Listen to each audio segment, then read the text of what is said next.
राजा परीक्षित एक समय यदुवंश के राजकुमारों साम, प्रद्युम्न, चारुभानु और गद को लेकर एक उपवन में घूमने गए। वे एक उपवन में बहुत देर तक खेलते रहे। बहुत देर खेलने के बाद उन्हें प्यास लगी। पास ही में एक कुएं के समीप गए, लेकिन उसमें पानी नहीं था। वहां एक पर्वत के समान एक गिरगिट जैसा दिखने वाला जीव दिखाई दिया। उस जीव को देखकर वे कुछ समझ नहीं पाए और उसे कुएं में पड़ा देखकर उसे बाहर निकालने का प्रयास करने लगे। एक रस्सी के सहारे से उसे बाहर निकालने की प्रक्रिया शुरू हुई, लेकिन वे उसे नहीं निकाल सके। तब उन्होंने ये बात भगवान कृष्ण को बताई। कृष्ण जी कुएं के पास गए और उस गिरगिट को देखकर सब समझ गए। उन्होंने अपने एक हाथ से उसे कुएं से बाहर निकाल दिया। भगवान कृष्ण के कर कमलों से उसका उद्धार हो गया। वह स्वर्ण के समान कांति लिए एक देवता के रूप में प्रकट हो गया।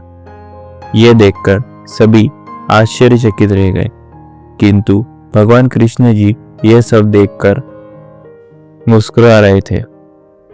उस देवता ने श्री कृष्ण को दंडवत प्रणाम किया। तब कृष्ण जी ने कहा कि मान्यवर, आप अपना परिचय बतलाइए। तब उस देवता ने भगवान से कहा, प्रभु, आपसे क्या छिपा है, फिर भी मैं बताता हूँ। मैं इक्ष्वाकु का पुत्र नग्र हूँ। मैं महादानी के रूप से विख्यात था। मैं नग्र राजा के नाम से विख्यात था। मैंने हजारों गाय दान की, जिनमें कपिला गाय, दुधारू, सीधी व सुंदर सुलक्षण गायों के सींगों पर सोना मड़वा कर उनके बछड़ों के साथ वस्त्र, माला, आभूषण से अलंकृत गाय शामिल थी। मैंने दूर दूर से तपस्वी, वेद पाठी तथा गुरु स्वरूप युवकों और श्रेष्ठ ब्राह्मणों को यह गोदान दिया। इसके अलावा मैंने भूमि, घोड़े, हाथी, सोना, वस्त्र, रत्न, गृह सामग्री और रथों का दान किया। साथ ही जगह जगह कुएं और बावड़ी बनवाई। इतने पुण्य कर्म करते करते भी एक समय मैं गाय दान कर रहा था। उसी समय एक ब्राह्मण की गाय मेरे गायों में आकर मिल गई। अनजाने में मैंने उसे दूसरे ब्राह्मण को दान में दे दिया। इस तरह उस ब्राह्मण ने दूसरे ब्राह्मण से कहा, यह तो मेरी गाय है।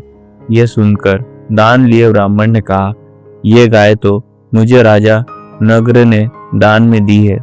इस तरह वार्तालाप करते वे दोनों ब्राह्मण मेरे पास आए। पहले ब्राह्मण ने कहा, आपने मेरी गाय का अपहरण किया है।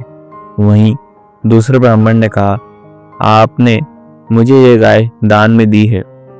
मैंने दोनों से क्षमा मांगी और दान लिए जाने वाले ब्राह्मण से प्रार्थना की कि आप ये गाय इन ब्राह्मण देवता को दे दे।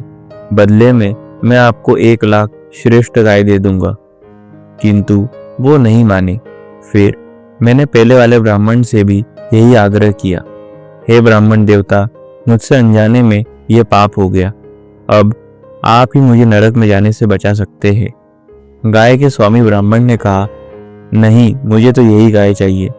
फिर दान लिए ब्राह्मण ने कहा, तुम मुझे 1 लाख क्या 10 लाख गाय भी दोगे तो भी मैं नहीं लूंगा। ये कहकर दोनों ब्राह्मण देवता चले गए। इसी शोक और पछतावे में मेरी उम्र बीती और अब मैं यमलोक यम के सामने पहुंचा तो उन्होंने कहा, राजन, तुम्हारे पुण्य कर्म ज्यादा है। पहले पाप कर्म भोगोगे या पुण्य कर्म? मैंने कहा, हे यम देवता, मुझे पहले पाप कर्म भोगने हैं। उसी क्षण उन्होंने मुझे नीचे भेज दिया। नीचे आते हुए मेरा शरीर एक गिरगिट के रूप में बदल गया। आज आपके कर कमलों द्वारा मेरा उद्धार हो गया।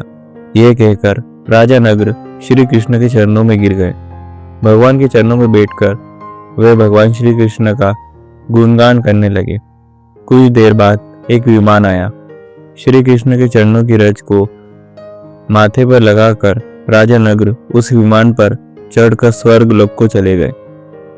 इसके बाद राजा परीक्षित को श्री कृष्ण ने संदेश दिया, हे राजन, जिनका तेज भी अग्नि के समान है अथवा तेजस्वी राजा है, वो भी ब्राह्मण का थोड़ा सा धन पचा नहीं सकते। जो राजा अपने आप को झूठे ही ईश्वर का रूप मानते हैं, उनकी तो बात ही क्या। अगर किसी ब्राह्मण की अनुमति के बिना ब्राह्मण के धन को खाया जाए तो उसके पुत्रों का नाश होगा। अगर बलपूर्वक किसी ब्राह्मण का धन छीना जाए तो उसकी 10 पीढ़ी का नाश हो जाता है।